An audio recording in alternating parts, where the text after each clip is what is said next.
السلام علیکم، زه یم سلمان خان. امید کوم چې تاسو ټول بخیر یمه. چې د دې ننني ولاګ شروع کړو، زموږ سره اوسئ. نن به ځو دغه ته بازار ته به ځو. لږ ډېر کارونه دي، 100 روپۍ دي، هغه ورکوو او بیا چې کوم دی نو د هغې نه پس به ځو کوټنۍ ته. هلته کې مخکې ورځ یو کس وفات شوی، نو لاسنیوه د جنازه موږ کړې وه. اوس چې کوم دی هلته ځو، هلته کې لاسنیوي اخرنۍ ورځ ده. خلک چې کښېني 3 ورځې کښېني که نه، نو ځو به هلته کې هغې سره به لږ کښېنو او زموږ سره اوسئ. او موسم چې کوم دی نو دا موسم دی، باران وریږي، ډېر زیات مزدار موسم دی. او کوم دی نو ما زه یم او ګدادا دی راسره او خندادا دی. ګدادا څنګه چل دی؟ خیر دی، ته ښه؟ خیر دی الحمدلله. مینوال ته پکې څه وایې؟ د مینوال ته به څه ووایو، بس باران ناکې شوی، باران وریږي او دغه د هوا پکې ده او ځو لاسنیوي له کوټنۍ ته انشاءالله.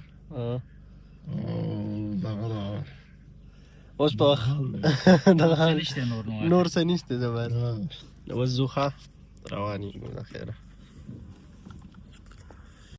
ولي که نه ناغو سره اسرائیلیان هلته ناست دي پانمرین هوټل کې. رالو چالیار ته او هلته کې اوس په جومات ته ځو دغه ته لاسنیوي له او ګاډی هلته کې وردو او دا ماحول چک کوي ماشاءالله. ځای په ځای دا هر څه ګلونه داسې شوي دي که نه، تاسې لیدلی شئ.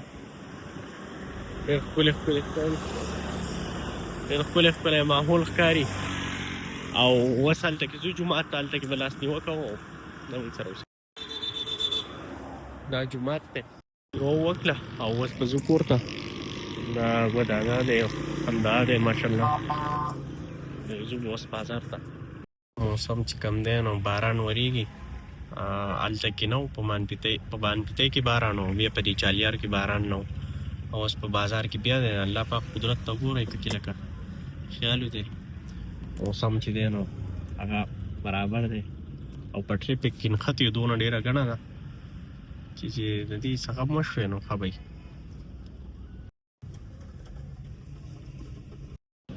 ماحول دی. نن زموږ چې ورغله سلمانه چې کوم دی رکوع کار هم وشو او دغه بازار ښه روان دي. اوس ځو روان یم او ګدادا تاسې لیدی شئ. هلته کې نه لږ سبزي راخلو او غوښه دا راخلو او بیا چې کوم دی نو انشاءالله ځو به کور ته. دغه و راواغستو، سامان مامان و راواغستو او اوس چې کوم دی نو راواپس شو او دا نمونه کیسې پیسې دي. بازار داخل دی، تاسو لیدی شئ. بازار چې کوم دی نو انجوی کړئ.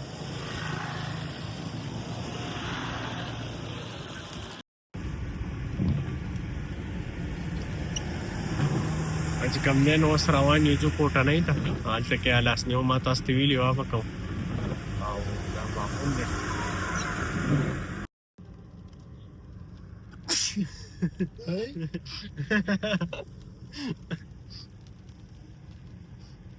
کوټنۍ کوڅې دي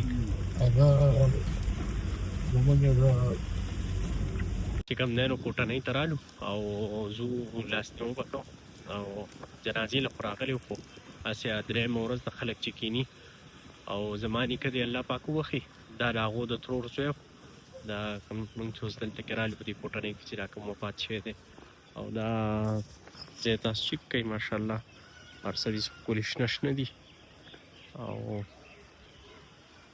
ګلونه موسم دی. دا د کوټنۍ کلي کوڅې دي. زه اولني پیر په دې طرفونو باندې رالم ښه، چېرته مخکې نه یم راغلی او دا مخکې ته جومات دی، نو جومات ته به ځو لاسنیوي له او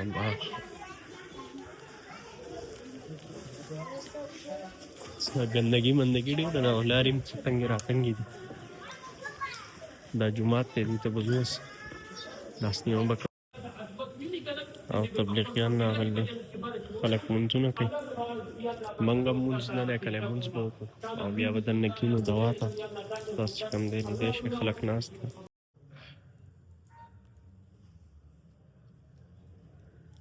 راغلی شاټ غونډه کې کلیپ په تاسو لیدلی د دې لاسنیوي او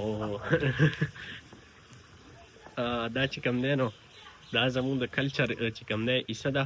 3 ورځو پورې چې کله څوک وفات شي نو خلک هلته کې ځي او 3 ورځې دوا کوي. او موږ چې سهار راووتو نو ما چې تاسو ته پکې دا کلیپ وښیم نو د دې په باره کې هم تاسو ته ذکر وکړم. اسلام کې خو د دې په باره کې څه دغه نشته دی، خو د پښتون په کلچر کې چې کوم دی نو دا سیسټم وي 3 ورځو پورې خلک دوا کوي. سهار راپاڅېدو نو لاړو دغه ته څه ورته وایي په چالیار کې لاسنیوه وکړه، بیا لاړو بازار ته، هلته کې کارونه هغه وکړو، بیا رالو دلته کې چې دی نو هم کېناستو لاسنیوه خو هم وکړه او پیسې خلک دا یو قسمه هغه ستاسو سره څنګه ایکسپلین کړم لکه خلک کینی چې لکه موږ ستا سره په دې غم کې شامل کړي او یو قسمه حوصله ورکړي او کینی. نو دا د زموږ د کلچر حصه ده او ښارونو کې دا خلک اوس بل حده پورې چې کوم دی نو کوم شی دی او موږ چې کوم دی لار غلطه کړله پردو کورونو طرف ته رالو ډېره شانتي وه، اوس په واپس کې ما وایي چې ګدا ته لار معلومه ده خو ګدا ځو به کور ته دې طرف ته هم پردی کوڅه ده. ټولې کوڅې دي چا د ګناه نشته خو یې ځای په ځای ګوټ دی دغه کیسه پیسه ده. دا ځای غورځولی دی او دا وینه رخشه راته دلته کې ولاړه ده، دا ځای بل ګڼی دی، راګرځولو ځای نشتی خو هغه ځای ته به داسې په شا وځو او بیا به راګرځو. چیلنج دی هغه تنګ ځای کې په شا راووتو، میشن سکسیسفولي شو، اوس به ځو کور ته.